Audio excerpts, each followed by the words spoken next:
ட்விட்டரில் பேசுறது, யூடியூப்பில் விட்டு பேச வைக்கிறது, இதையெல்லாம் நிறுத்தி கொள்ள வேண்டும். நீங்கள் எந்த கட்சியினராக இருங்க, எந்த நடிகனுக்கு ரசிகர் மன்ற தலைவராக இருங்க, ரசிகர்களாக இருங்க, அதை பற்றி எங்களுக்கு கவலை இல்லை.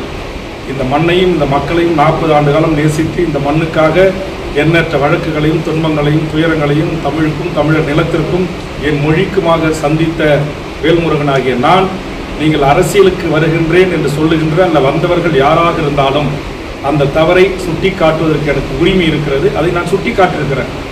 அதில் நான் பேசாத செய்தியை, விஜய் எங்கேயாவது இளம்பெண்களை கட்டிப்பிடிச்சு முத்தமிட்டாருன்னு நான் சொல்லியிருக்கேன், இல்லை அவர் பரிசு கொடுக்க வந்த இடத்துல அப்படி நடந்துக்கிட்டாருன்னு நான் சொல்லியிருக்கேன்?